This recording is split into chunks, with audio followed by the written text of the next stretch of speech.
Chers internautes, bienvenue sur votre chaîne Movinit. Nous nous retrouvons aujourd'hui dans le cadre de notre émission Congo, mon beau pays. Ils sont des milliers à avoir quitté les rives du fleuve Congo pour s'installer au pays de Nelson Mandela et à la recherche d'un lendemain meilleur. Mais comment font-ils pour nouer les deux bouts du mois? Comment font-ils pour prendre soin des membres de leur famille restés au pays? Ou bien comment font-ils face à l'insécurité au quotidien en Afrique du Sud?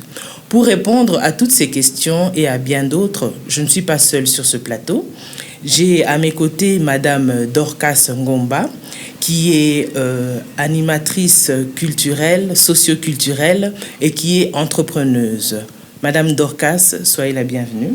Merci, bonjour Maman Agneau. Bonjour. Mais avant toute chose, chers internautes, je vous demanderai de pouvoir vous abonner sur notre chaîne Movinit, d'aimer nos vidéos et de pouvoir les partager. Madame Dorcas, je reviens à vous. Pouvez-vous nous dire depuis combien d'années vous êtes en Afrique du Sud?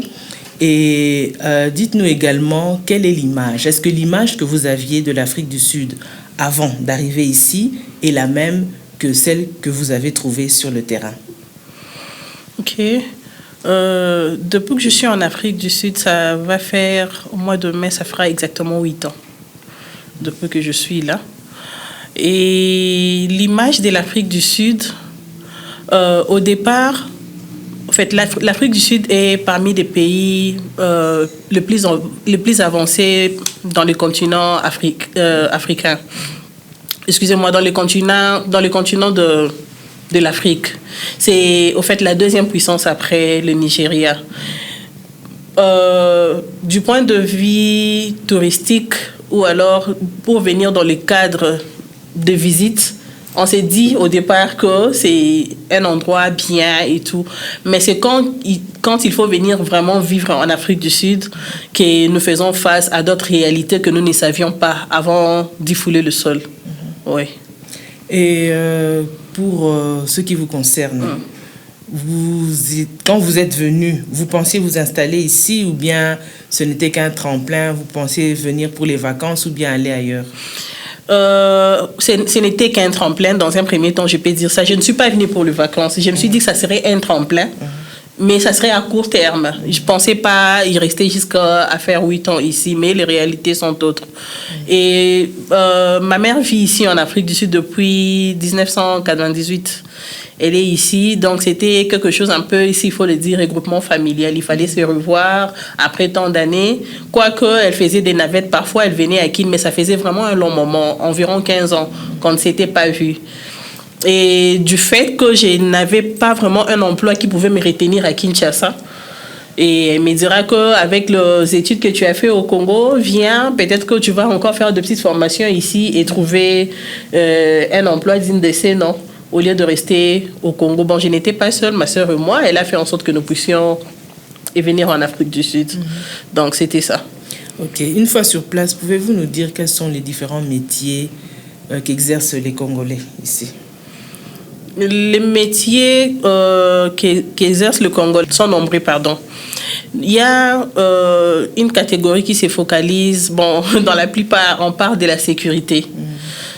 La sécurité, il y a les chauffeurs qui font la livraison de la nourriture ou des hommes. Il y a ceux qui ont des agences, donc des entrepreneurs. Il y a des commerçants, des petits commerces et puis de moyens commerces, quoi. Pas de grands commerces, mais ceux qui font informels. Voilà, ceux qui font de commerce au niveau du marché qu'on appelle communément ici en Afrique du Sud Gambela. C'est au fait un marché dédié aux étrangers. Et il y a aussi ceux-là qui font... ils sont de videurs dans des boîtes de nuit. Il y a aussi ceux qui font... Il y a des médecins, il y a des infirmiers. Il y a aussi ceux-là qui travaillent dans des hommes de vieillards, les maisons de retraite. Il y a tant de métiers. Il y a tant de métiers. Mais seulement l'accès à ces genres de travail nécessite aussi certaines modalités pour y parvenir. Nous allons en parler un peu plus loin. Mais en ce qui vous concerne, pouvez-vous nous dire quels sont les différents métiers les différentes formations que vous avez eu à faire ici sur place en Afrique du Sud? Ok.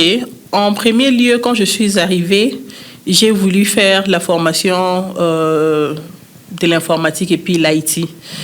Je suis allée au collège d'Ameline, je ne sais pas si vous connaissez, à Brafontaine.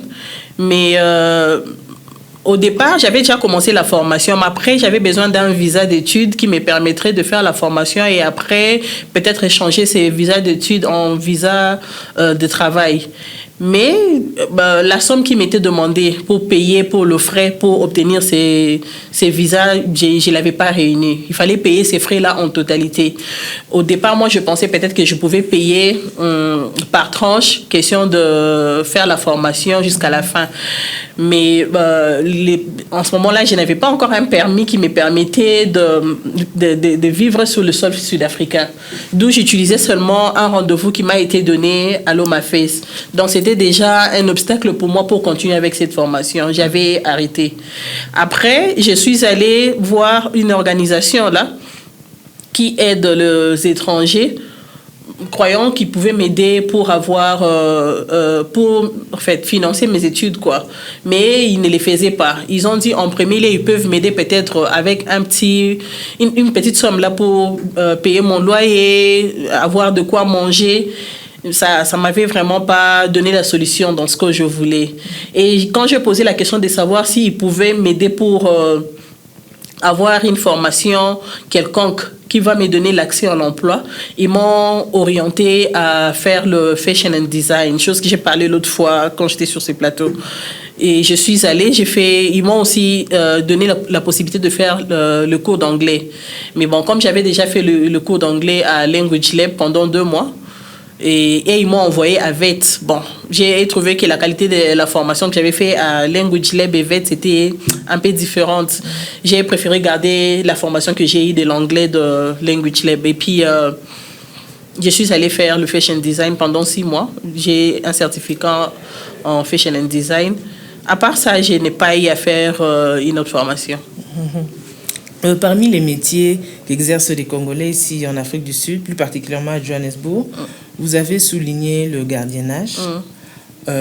Pour les hommes et pour les femmes, le commerce informel, c'est de vendre un peu de tomates, des fruits le long des rues. Ça se passe surtout dans les quartiers où il y a beaucoup de Congolais, à Hillbrow ou à Yeoville. Vous pensez que ces Congolais le font par contrainte ou bien ceux qui sont dans le commerce, ils le font par contrainte ou bien ils le font par amour, parce qu'ils ont ce don-là de commerce? Non, c'est une situation qui s'impose, vu que les gens doivent rassurer la survie pour leur famille. Il y a aussi ce que je n'ai pas eu à citer, la beauté.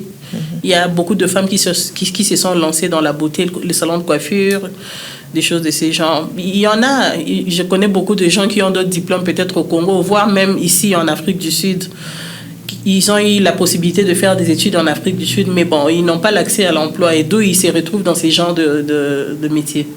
Donc ce n'est pas parce qu'ils ont cette passion-là, mais c'est parce qu'ils sont forcés de le faire. C'est une contrainte au fait. Et quels sont les défis majeurs que rencontrent la plupart des Congolais ici en Afrique du Sud? En premier lieu, c'est d'abord l'obtention du visa. L'obtention du visa. Par exemple, le commerçant. Vous voyez, quand vous exercez le commerce, on vous demande, il y a un certain nombre de modalités que vous devez remplir pour être commerçant en Afrique du Sud ou entrepreneur. Et les visas, vous le demandez depuis votre pays d'origine. Ce n'est pas arrivé sur le sol sud-africain. Mais d'autres personnes se décident de devenir commerçants ou alors entrepreneurs une fois qu'ils sont déjà ici. Après avoir réuni un chiffre d'affaires ou bien un capital, ils se décident de devenir commerçants ou entrepreneurs. Du coup, il va faire maintenant demande de visa ici. Il y a de points les modalités qui sont genre quand vous demandez avant de demander le visa de travail ou bien de business, au départ vous devez avoir au moins 5 millions de rand. Donc ce sont des choses qui sont requises pour demander ces visas là. Vous devez présenter un fonds de 5 millions de rand, parfois négociable aussi pour commencer votre activité. Vous devez être muni d'une lettre du ministère sud-africain qui montre l'activité que vous voulez faire et l'intérêt qu'il y a pour ces pays, donc pour leur pays. Vous devez être muni vous devez obligatoirement dans votre business ou alors dans votre entreprise avoir 60% de Sud-Africains engagés dans votre entreprise, ce qui est une obligation, 60%. Et ces Sud-Africains doivent être bien payés. Votre business doit être viable économiquement, vous voyez. Ce sont des modalités que si vous ne remplissez pas, vous n'avez pas accès au visa.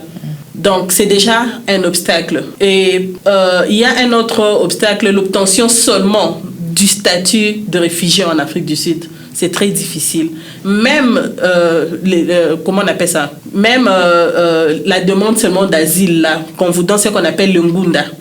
Ces papiers-là, c'est permis de passer aux procédures pour y parvenir. Déjà, seulement ces papiers au départ, là, c'est compliqué. Il y a d'autres qui font la procédure et après, ils abandonnent parce qu'ils ont fait beaucoup de tours, le transport et tout. Ils ont arrêté, ils se sont fatigués. Il y a aussi l'accès à l'emploi qui est très difficile. Les Sud-Africains eux-mêmes, il y a environ 31%, je crois 40% comme ça, de Sud-Africains qui sont non employés. Si eux-mêmes, ils ont des difficultés pour avoir l'emploi, à combien plus forte raison les étrangers qui sont ici. Donc, c'est ça le problème majeur que rencontrent les étrangers en Afrique du Sud. Ok. Les Congolais. Et l'accessibilité à la langue. Voilà, ça aussi, l'accessibilité à la langue. Et au départ, il faut dire la vérité, les Congolais, dans la majorité, ils n'aiment pas apprendre. Il y a certains qui, quand ils arrivent, ils se décident de faire la langue. Certains, ça s'impose par rapport au travail qu'il a. Ce job qu'il a là, il s'est dit, il voit qu'il est bâclé, c'est mieux qu'il fasse peut-être quelques cours de langue. Et du coup, même avec son emploi du temps, ça devient difficile. Et d'autres, ils sont toujours dans les milieux congolais, entre eux. Ils ne veulent pas embrasser d'autres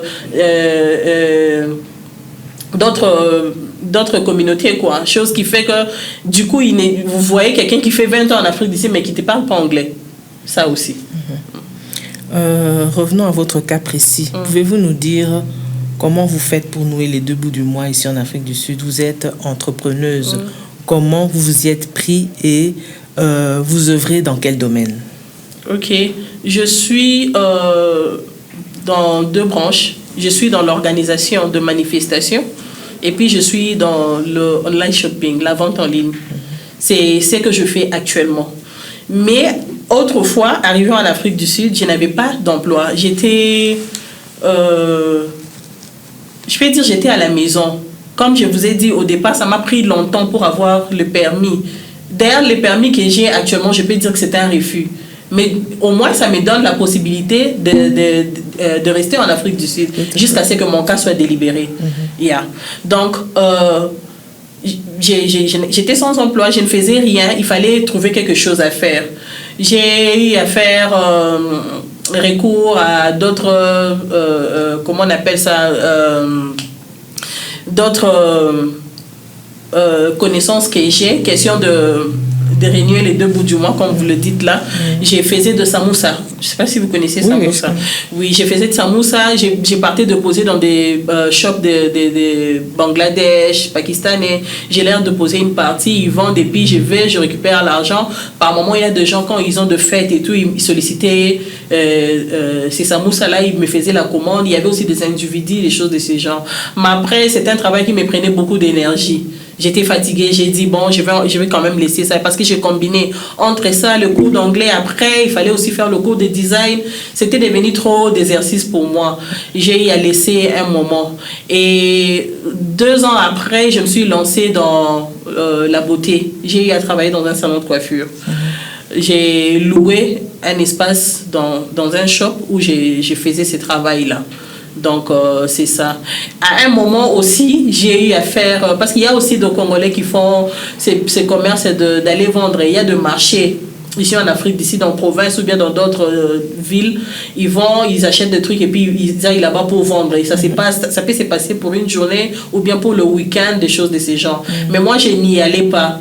J'ai aidé, au fait, une dame qui y allait. On allait ensemble, on achète des marchandises. Elle va pour vendre. S'il y a une partie qui reste, moi, je reste vendre ici à Johannesburg.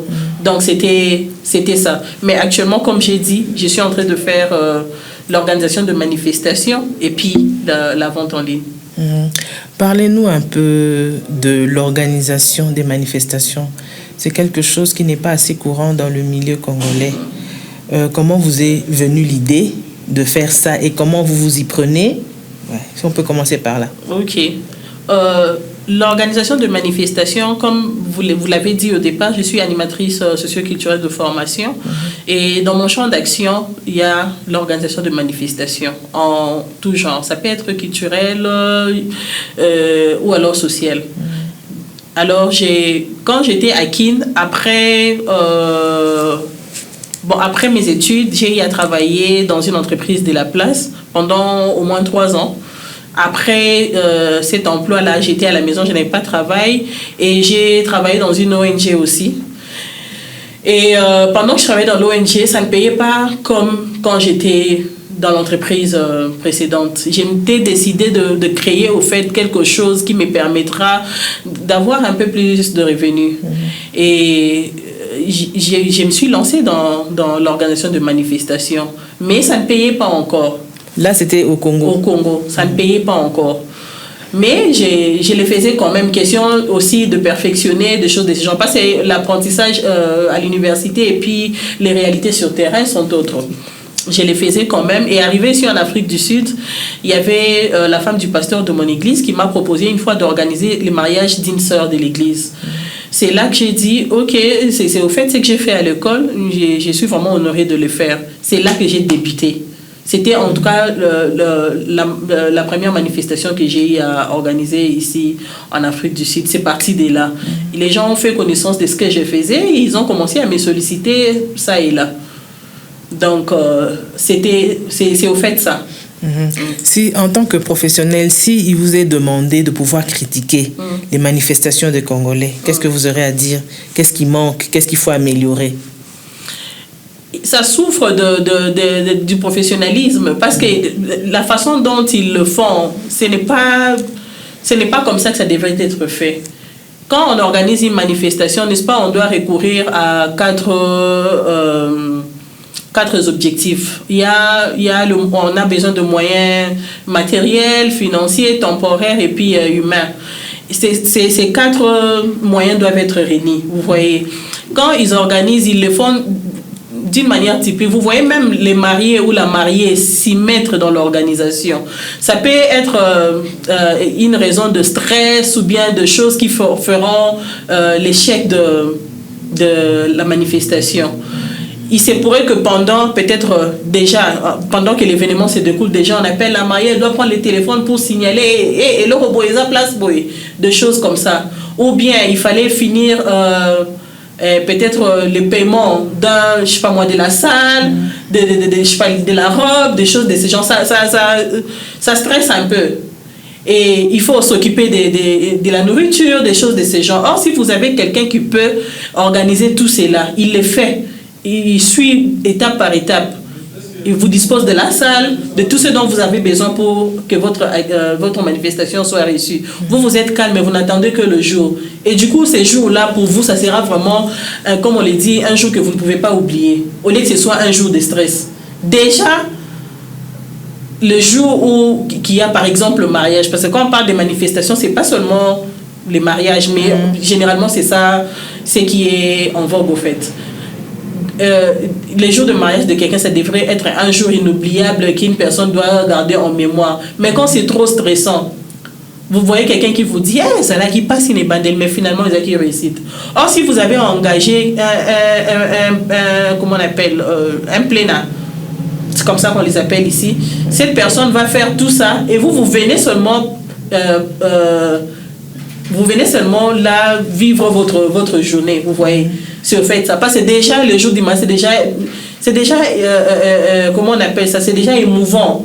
Il y a des choses, même si tout va bien, vous êtes toujours nerveux de choses de ce genre. Maintenant, si vous ajoutez les stress de l'organisation et tout, ça devient difficile. Et il faut s'occuper de la nourriture, des choses de ce genre. Alors, il faut s'occuper de la salle, de tout ce dont vous avez besoin pour que votre manifestation soit réussie. Du coup, ces jours-là, pour vous, ça sera vraiment, comme on l'a dit, un jour que vous ne pouvez pas oublier. Au lieu que ce soit un jour de stress. Déjà, le jour où il y a par exemple le mariage de quelqu'un, ça devrait être un jour inoubliable qu'une personne doit garder en mémoire. Mais quand c'est trop stressant, vous voyez quelqu'un qui vous dit « c'est là qui passe une bandelle », mais finalement, c'est là qui réussit. Or, si vous avez engagé un plénat, c'est comme ça qu'on les appelle ici, c'est comme ça qu'on les appelle ici, c'est déjà émouvant. Il y a des choses, même si tout va bien, vous êtes toujours nerveux de choses de ce genre. Maintenant, si vous ajoutez les stress de l'organisation et tout, ça sera une partie d'échec et l'autre partie de réussite. D'où la réussite n'est vraiment pas à 100%. Oui. Concernant le mariage ou les fêtes en général, pouvez-vous nous dire, pour qu'une fête, un mariage soit réussi, la préparation doit se faire pendant combien de temps? Ça dépend de moyens. En tout cas, le grand problème ici, c'est d'abord le moyen financier. Parce que le mariage, c'est une invitation qu'on lance aux personnes qui doivent aussi répondre en retour. Mais le grand problème pour la réalisation du mariage, c'est les finances, le budget. Si le budget est réuni à 100%, un mariage, l'organisation du mariage, ça peut être fait peut-être en 2 semaines, c'est possible. Il y a cette possibilité-là. Si seulement il y a des choses qui peuvent être retardées, peut-être ce serait au niveau de la salle pour la capacité d'accueil. Il y a d'autres salles qui nécessitent peut-être 70 personnes. Il y en a pour 100 personnes. Mais si vous voulez, vous avez peut-être 100 invités. Et que des salles de 100 invités ne sont pas disponibles. D'où ça va nous prendre du temps. Il faut commencer encore à chercher des choses qui fera peut-être que ça tire en longueur. Mais si le moyen, le budget est déjà réuni à 100%, il n'y a pas de problème de temps au fait. Puisque nous parlons de fêtes, dans les fêtes, les manifestations de Congolais, on déplore toujours le retard. Qu'est-ce qu'il faut faire? Quel est le conseil que vous pouvez donner à toute la communauté congolaise? Ce qui est un peu étrange, non seulement au Congo, mais même ici, en Afrique du Sud et à l'étranger, le Congolais se caractérise toujours par le retard. Qu'est-ce que vous pouvez dire aux Congolais? Comment le peuple congolais peut remédier à cela? Voilà, c'est maintenant là le rôle de l'organisateur de manifestation. Parce que quand vous êtes vous-même marié et c'est vous-même qui organisez, ou alors un membre de famille, il est un peu large à certaines choses. Mais la personne qui exerce son métier, qui sait qu'il aura la paye après ça, il va se rassurer de bien faire les choses pour qu'il n'y ait pas de retard, peut-être de la nourriture, des protocoles, de marier dans la salle. La chose qui cause aussi des retards, peut-être l'arrivée de marier dans la salle. Les invités, on ne sait pas les gérer en réalité. Il suffit seulement de leur procurer le programme, le déroulement de la soirée. Quand ils voient que non, le programme, par exemple, la fête commence à 21h et à 21h30, il y aura telle rubrique. À 22h, il y aura telle rubrique. Si vraiment ils veulent participer à cette soirée-là, ils feront en sorte d'être à temps pour ne pas louper aucune rubrique, vous voyez. Et à la fin, vous martelez pour dire que le respect de l'heure sera mis en pratique. C'est ça, ce qu'il faut faire. Vous avez dit que vous œuvrez aussi dans la vente en ligne. Pouvez-vous nous raconter un peu vos péripéties, comment vous avez commencé, quelles sont les difficultés que vous rencontrez dans la vente en ligne? Parce que vous rencontrez des gens que vous ne connaissez pas. Comment vous faites pour gagner leur confiance? La vente en ligne, comme l'organisation des manifestations, tout est parti du Congo. Ça n'a pas été ici. Au Congo, j'ai commencé la vente en ligne en 2017. La différence entre ici et au Congo est que quand j'étais au Congo, j'achetais moi-même de la marchandise à distance à partir de la Chine. J'utilisais des applications. J'avais Kiku, je ne sais pas si vous connaissez, et puis Alibaba. Ce sont des applications comme Takealot, Shein, voilà. J'achetais à distance et moi, je revendais. Je veux poster des choses que je vois sur ces applications-là. Quand les gens sont motivés, ils font la commande et puis je les revends. Je vendais des habits, dans les vêtements, disons. Je vendais des téléphones portables, beaucoup plus précisément le iPhone. Et bon, d'autres modèles aussi, si les gens font la commande, c'était comme ça. Et maintenant, quand je suis arrivée ici en Afrique du Sud, je n'ai pas directement commencé avec ça. Je vous ai donné le déroulement de comment s'est passé mes séjours ici jusqu'à ce que je parvienne à faire à retourner sur la vente en ligne. Après avoir fait la formation de fashion design, on nous a montré comment les idées de style, comment créer des styles, des choses comme ça. Je m'étais décidé de aussi avoir mon style à moi que je dois présenter au public pour que le public achète. Bon, vu que je ne suis pas encore connue et que mon produit peut souffrir de problèmes peut-être de publicité ou bien de connaissances auprès de mes clients, je souhaitais commencer à vendre d'abord les collections d'autres couturiers ou bien d'autres stylistes. Et petit à petit, après avoir recueilli de moyens, je pourrais maintenant mettre aussi au marché ma collection. Après que les gens puissent consommer cela, ils prendront peut-être connaissance que non, c'est la dame qui fait la vente en ligne, ça vraiment c'est sa collection. Si je veux le dévoiler. Sinon, je peux aussi rester dans le coulisses. Mais il y a déjà la conception est déjà là, vous voyez. Donc c'est ça. Et c'était pas vraiment la raison majeure. Il y a aussi qu'il faut pas rester le bras croisé. C'est un pays étranger. Il faut se trouver de quoi vivre. Nous avons des familles, de bouche à nourrir, des choses de ce genre. Et puis, même quand vous vivez en couple, vous n'êtes pas... vous ne devez pas être totalement dépendant. Vous voyez, vous ne devez pas être totalement dépendant. À un certain moment, le monsieur, ils ont besoin de coups de pouce. D'où il faut faire quelque chose. Donc, c'est ça. Oui, nous sommes ici en Afrique du Sud, plus précisément à Johannesburg, où l'insécurité bat son plein. Vous faites de la vente en ligne. Il y a des fois, vous rencontrez vos clients pour leur donner la marchandise. Étant donné qu'on est dans un environnement un peu dangereux, comment vous y prenez pour aller à l'encontre des personnes que vous ne connaissez pas? C'est un risque que vous prenez. J'ai omis cette question, excusez-moi. Vous avez parlé de ça. Des gens que vous ne connaissez pas, j'ai décidé de faire les rencontres en public, dans des milieux publics. Comme Johannesburg CBD, c'est un endroit commercial, ou alors en plein MTN Rank. C'est un endroit que beaucoup connaissent. Je suis épargnée de crimes. C'est difficile de voir quelqu'un qui vient vous voler à cet endroit. Parce qu'il y a des véhicules, il y a des chauffeurs de taxi, tout ça là. C'est un endroit où même eux-mêmes, les criminels, sont méfiants parce qu'ils ne savent pas qui peut aussi venir le confronter en ce moment-là.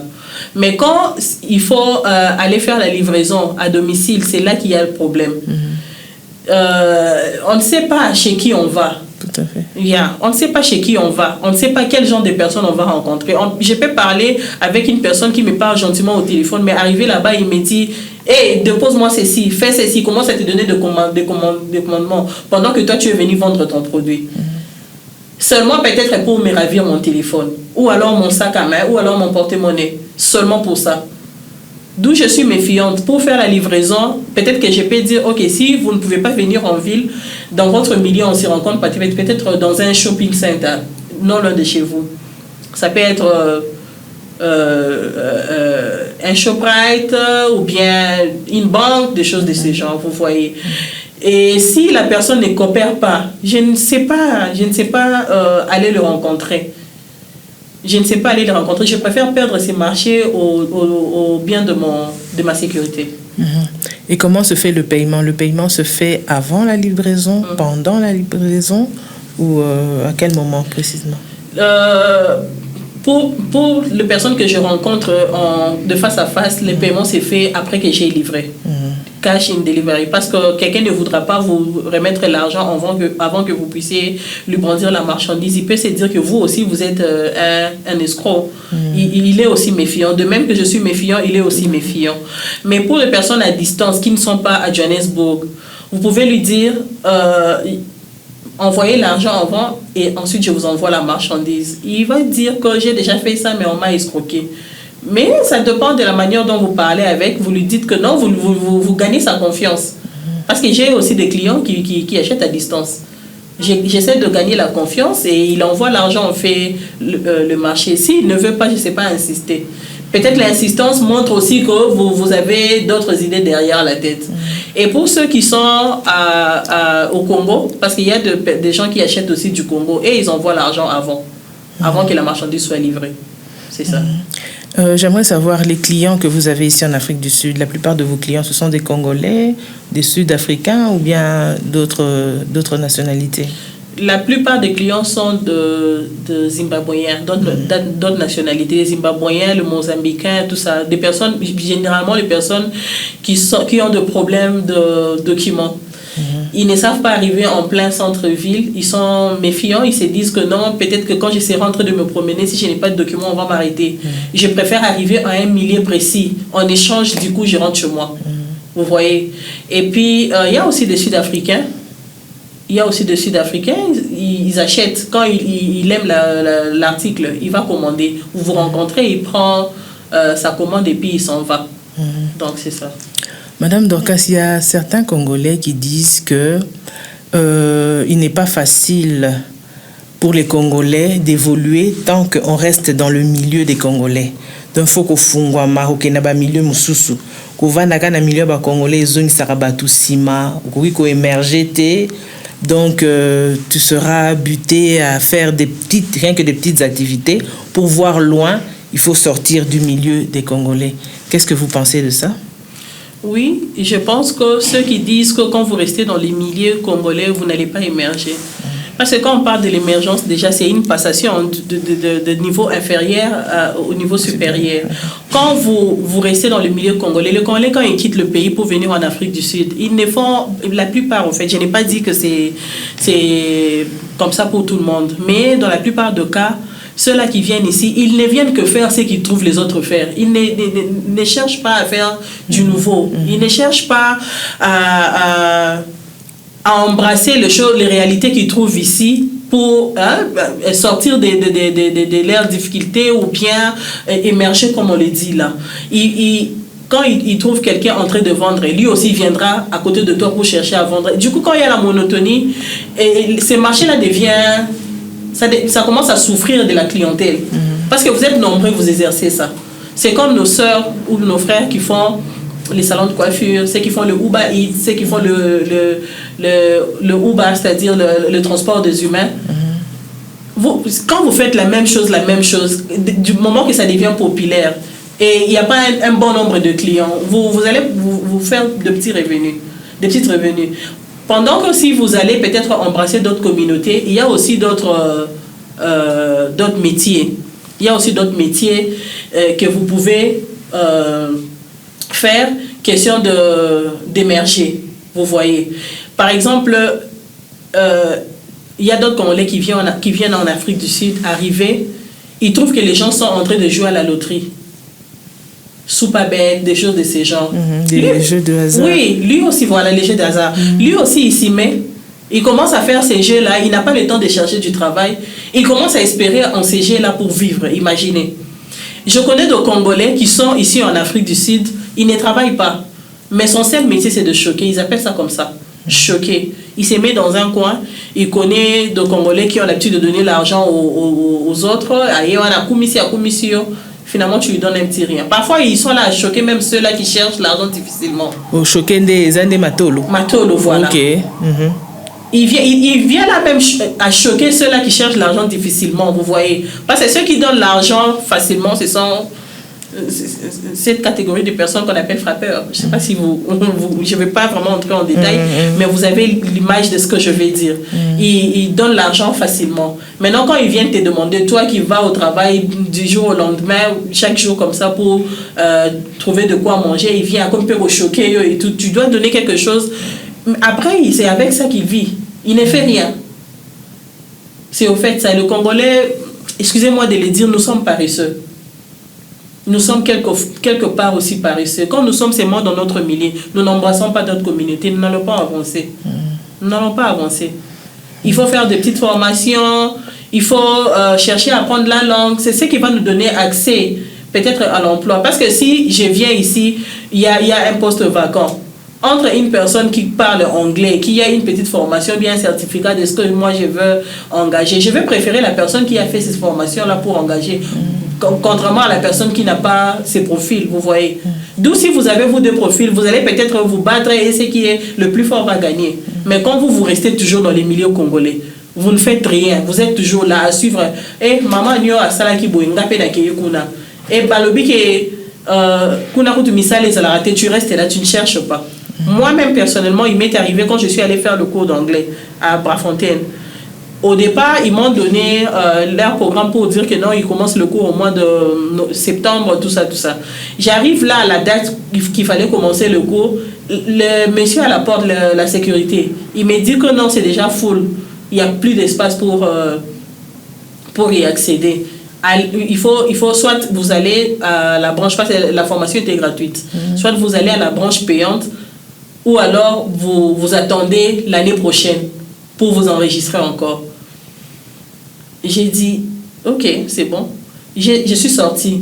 Un moment, j'ai dit à ma petite soeur, parce que j'étais avec ma soeur, j'ai dit non, on rentre, allons poser la question pour savoir combien ça coûte pour payer. Je lui ai dit, est-ce qu'on peut au moins se renseigner de savoir combien il faut payer, comme ça on va faire la formation payante. Ah ok, il n'y a pas de problème, ici les papiers, ils nous laissent passer. On monte là-bas, ce n'était même pas plein. Ou on voulait faire le cours gratuit, ce n'était même pas plein. Et le même jour, on a fait le test et on a commencé le cours. Et si nous nous étions limités seulement à entendre ce que lui avait dit, on n'aurait pas dû avoir accès à cette information-là. Vous voyez, c'est ça le grand problème avec le Congolais. Ils entendent seulement ce que la personne a dit. Ils ne veulent pas aller à la source, aller plus loin, pousser loin pour faire quelque chose. Vous voyez, ils se limitent seulement dans le petit nombre de ce que lui entend et les ont dit, donc des choses comme ça. Ok. Maman Dorcastoza, bongo en Afrique du Sud. Et bani, bas sud-africain, xénophobie, ezali, bas sud-africain, balingi, bas étranger, te, na lingi, ou akoyib sabiso personnellement, expérience na yo, na xénophobie. Est-ce que si vous allez victime, il y avait xénophobie, na ba activité na yo? Non, je n'ai jamais été victime de la xénophobie, mais la xénophobie est en réalité en Afrique du Sud. Toyo Karamasolo, un moment on vous dit ne sortez pas, Bofan dans la Bandaku, Lobby et Mobule Rosala. Il y a un groupe de xénophobes ici qu'on appelle en Afrique du Sud, comment on les appelle déjà? Doudoula. Opération Doudoula, c'est comme ça qu'on les appelle. Ils sont là et même les autorités sud-africaines, ils ne savent pas les empêcher de faire ce qu'ils veulent faire. Du coup, vous êtes en insécurité. Les gens veulent avoir accès, par exemple, aux soins. Ils les empêchent. Moi, j'ai entendu qu'à Yoville, la clinique de Yoville, là, comme il y a un fan chaque jour, il y a un bazo longwate. Ceux qui ont un passeport, ils ont un visa na katinde batiki okota pour peut-être que au foot pour na besoin. Ceux qui pas moni oka na ngunda, on te renvoie. Et puis on le fait brutalement. Il y a même des gens qui meurent, on tue des gens comme ça. Les moutalamuki ka boitiki famille na abimi akenda ki soit musala to coopération moko akuta na xénophobie ba bomi et akufi il perd sa vie. Et ça réalité seulement nga ndena na vivant côté to yoka ngoka na musika tant balobi que non xénophobie et ça to bima kututé on reste à la maison. Je préfère que kuna bachanga sokeza musala sona musala bachanga nazanga elo kona ngena sala mais vie nga ils la préserver. Pour africain azana motema o yoko ko imaginer il est sans pitié. Il est sans pitié donc. Ok. Maman Dorcas Sokoye Sabiso sali 8 ans en Afrique du Sud. Bilan Nayo.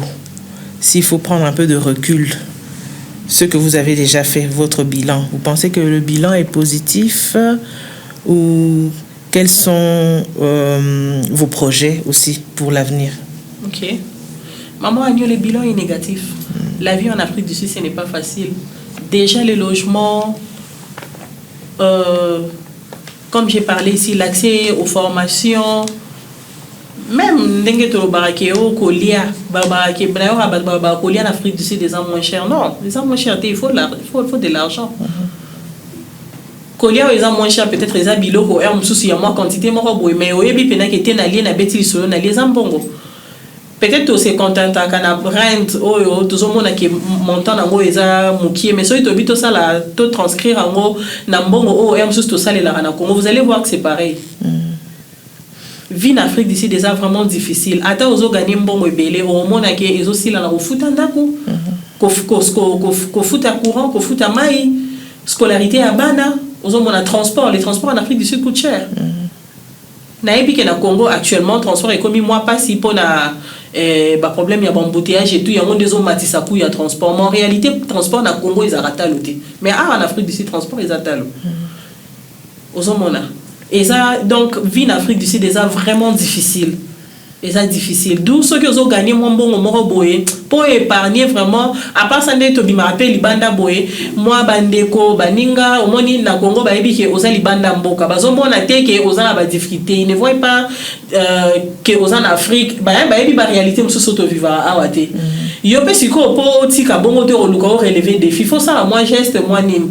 Déjà ils ont changé la position moko boye que ils ont pas si o épargner pour que de musika. Malgré le temps, les années aux fans de libanda mboka. Bato mususu ebele na ebi bato ebele baza en Afrique du Sud pour ba vivre ata zo sala azana besoin ya secours ya Congo o kara tozo mona ke Congo moto zo pela azana besoin ya secours ya bandeko musu baza na étranger neti na ba Amérique na Europe ozo mona. Donc à vie en Afrique du Sud déjà vraiment passé donc bilan eza négatif na ndenge o na bandaka ko kanisa ko soki na komi na Afrique du Sud na tombo ina osala likambo boy na tombo ina osali kambo. Je me rappelle que na grand frère nanga on azo la kaye que non azo ki na Afrique d'ici aza déjà en Amérique et bisinga lobia na yoka kuna ke bato bakanga basuki tout ça ba s'en sortir na bango ngape na sina chaki na makanisa nga na biki tamo na okoma kuna mbamo na okota na salon na bandina loana après na yoko zo fond tout ça kende ka si salon ngo zo mbongo wana zo kanisa bato salon ba komitala ebele. Tu peux faire tout un mois aux la clientèle. Un sous client, il y a une fois la semaine, parfois semaine, mon papa a été. Peut-être la fin du mois, quand on a un mouvement, bon, on a ce qu'on a ici la fin de semaine, au moins, et la fin du mois, pardon, au moins, il faut foutre à loyer, il faut ça la X ou ça la Y. Aux hommes, on s'est retrouvé après, bon, on est sili. Il faut bunda li sous. Donc, épargne les athées. Pour permettre au faire face à ma projet, na yo mususu oza na besoin parce que investissement nyo chez on a besoin bongo. Ozo mona eza kadote ba osala yo donc il faut yo mo au bunda. Eza bongo. Nalandi yo na okyo. Est-ce que naningi kwa ko yebisa biso avis na yo concernant investissement à distance? To mona ngo mingi na bandeko na biso baza na poto azo sala mwa kayu na ye mais azoti na mbongo na mboka bazo tongela ye mwandaku mwa flat et tout ça. Ah, en Afrique du Sud, bon, na yébité, c'est un peu rare. C'est un peu rare. Si ceux qui moutou, azana quand même moi, ma coquille wana oti nambo na Congo, basombela ta moi terrain. Yo makasino ezanini, c'est mieux moutou à garder mbongo wana bundalango poto yo ou bien atinda na Congo ba lukela ta moi terrain. Maman agno lelo est ça compliqué parce que même ba membre ba famille na biso ba trahir biso ceux qui mutu aza na difficulté moko boye que yo zimbo mutindeli et que non sunganga isombelanga eloko x to y to sombelanga terrain ndenge to so ba wana na banda otonga to na sala business peut-être a osomba na ep terrain mais après comme ko zo mbongo yam susu tonga yé pas un ba problème na ya oluka recouvrir non na ba problème na avant ça la oya yo. Si on n'a pas si haut aux hommes en Mboko. En tout cas, la vie est difficile en Afrique du Sud. Moutinho sauté, n'azana accès, des nazo vente en ligne. Ils appellent chaque jour, et ça, je me suis pas offert dit ça appelle au salé 5 jours la semaine aux yeux à ta commande. Mais chaque jour au postata aux hommes. Si comme bon moi nos autres n'a pas si wana. Et même s'il faut parler des manifestations, organisation de manifestation. La dernière fois que j'ai organisé une manifestation, ça date de 6 mois. Et ça, mes coloniaux sauté. Quoique ce qui est commis, je me retrouve dans ces PLP. Mais ce qu'on va pas si on a ça là difficilement. Et déjà économiquement, bon biso en Afrique du Sud de lire à rent, de lire à dollar. Déjà par rapport au convertir rent na dollar. Et ça bon belé. Contrairement à bateau bazan à Europe, bazolia ba euro, déjà ils puissant, ils les colo ya monnaie, il y a Congo, et ça va un peu. Mais biso en Afrique du Sud, tu as un accès à dollar. Dollar sont aux faut à tout prix au changer pour utiliser en gros. Donc sur les autres namboka, il faut convertir en dollar et ça déjà bon belé. Je crois $1000 na rent et ça déjà quelque chose une affaire il y a 17 000 rand si je ne me trompe pas ou alors 16 000 quelque chose. C'est beaucoup d'argent en Afrique du Sud. 16 000 rand, c'est beaucoup d'argent. Salaire au Congolais, belé, bah, mon raté. Et belé. Sauf aux gens Congolais, ils ont 16 000 rand, c'est-à-dire qu'ils ont la vie moyenne, ça bien. Si on y a bisanga, yombongo, wana, et si on a le temps pour kangisango, pour convertir en gros, tindi namboka, et que yikuna, moto à recevoir un bongo, wana, après, à sali, bamagou, inae. Oh, ça la crise. N'a pas stress, n'y a pas auto vivant. Quelqu'un peut perdre sa vie comme ça. Je ne conseille pas. Même pas une fois, je ne peux même pas conseiller ça. Bon, naina soulevé moi point moko lobela ki ango avant. Na ba moi point de vue na yo na ba sud-africain na ba tumususu pe ba kanisa lokwa ba sud-africain ba lobara que ba étranger bazo ko yiba misala na bango. Mais ce total ba étranger wana ezaka ba petit métier, peut-être maman azoteka matungulu, azoteka tomate na coin. Est-ce que ba commerce wana informel yangonde sud-africain zolo ba ke étranger aeko pour tout le monde ande bazo bengana bango na balabala. Commerce wana informel yangonde le fait que sud-africain lo ba ke ba étranger bazo ko yiba misala na bango. Ezaka ka mutema mabe sud-africain na epsaki yo sud-africain azana mutema moko alingaka étranger te bango balingi ba vivre bango mo na mboka na bango mais ba bosani que étranger azo participer na main d'œuvre ya mboka yo ozomona musala ndeti déjà na bateau batekaka basala ba petit commerce no mona sud-africain te la plupart de cas ils ba étranger ne basala rango ba sud-africain misala o bango bazo betela masolo peut-être za ba sécurité ozomona siko o mona sud-africain azo sala sécurité azo zo salaire koleka congolais o msusu sala ki formation azana ba numéro na enregistré azana ba documents qu'il faut pour à exercer métier wana mais bazo futa ye koleka po ya za national bango moko balingi kotanga te omoni balinga classe te dans le cas général bazimba moya balongwa mboka na bango malgré difficulté na pauvreté za mboka na bango bazotanga aye en Afrique du Sud a ceux qui ont été à sali ba formation tout comme ba congolais à sali ba formation aki azui kama musala na ezo pesa e mwa mbongo ali sud-africain tama moni bongo msusu aki asengi crédit azui mwa mutuka na ye azotambola azofuta malembe sud-africain alobitala oyo kongo korekore oyo makorekore oyo azo ya kodondo na mboka na ngai créer en moko na kati na ye nde akomi kolobaki te tika mboka na biso et tout bango moko baza ba chauffeur ba taxi ba taxi nyo soto matabo il y a je vais dire le taxi en commun congolais pour exercer métier wana te neba a ça rango te po a ça la problème ba chauffeur o bazo sala ba uba ceux qui ont commis ka neti na milieu ya pop sud-africain et déjà que ba uba wana la plupart ba sala ngo za étranger so a commis ka na milieu neti au place bango ba sala ba charger ba tuboy a telemi wana abako beto ata ba station kufa ba Rolando na mabanga il s'assure qu'ils t'ont fait du mal pour que prochainement aux ongate pour na nini oyo ko pika oyo ko mema mutu na milieu o bango bazo salela musala na bango donc sud-africain na éviter méchanceté na komati na makanisiti na mutu na au point que azo jalouser étranger alingi été. OK. Merci beaucoup na moto comme na suka émission na biso na éviter est-ce que vous en a conseil un mot de la fin, un appel à lancer à la communauté congolaise qui vit ici à Johannesburg ou en Afrique du Sud, et puis un autre mot à ceux qui sont au pays. Ok.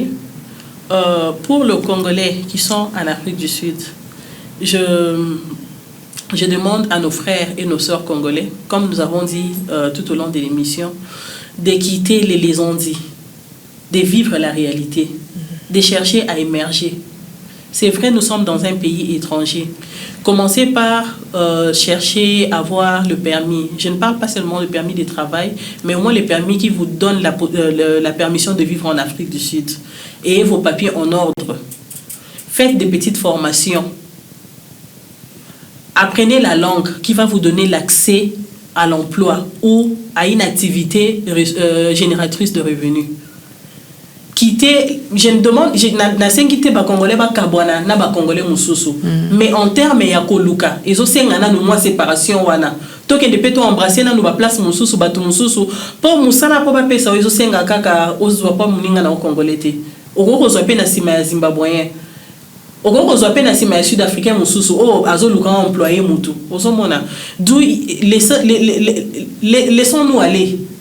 Laissons-nous aller, donnons la possibilité à faire mieux qu'avant. En tout cas, sortons de cette habitude-là. Pour ceux qui sont au pays, qui veulent venir immigrer en Afrique du Sud, déjà, l'homme a fait n'enregistre plus le nouveau venu, comme on les appelle le newcomer. Ils n'enregistrent plus. Je pense que c'est depuis l'année 2024. Il y en a plein ici. Bazo continue qu'il cherche à immigrer en Afrique du Sud. Je ne vous conseille pas. je vous conseille de vous battre dans notre pays parce que nous qui sommes ici, nous cherchons à rentrer au pays. Les choses ne vont pas bien en Afrique du Sud. Nous avons parfois besoin de l'aide de la RDC ou d'ailleurs pour que nous puissions nous en sortir. D'où si vous n'êtes pas encore venu, si vous voulez venir dans un cadre touristique, vous êtes le bienvenu. Si vous voulez venir dans un cadre de visite, vous êtes le bienvenu. Mais si vous voulez venir pour venir immigrer en Afrique du Sud, je ne vous conseille pas. Les choses vont vraiment mal en Afrique du Sud. D'où cherchez à vous battre où vous êtes. Question de trouver de quoi vivre ou alors faire face à vos projets. Pour le mot de la fin, je vous dis merci.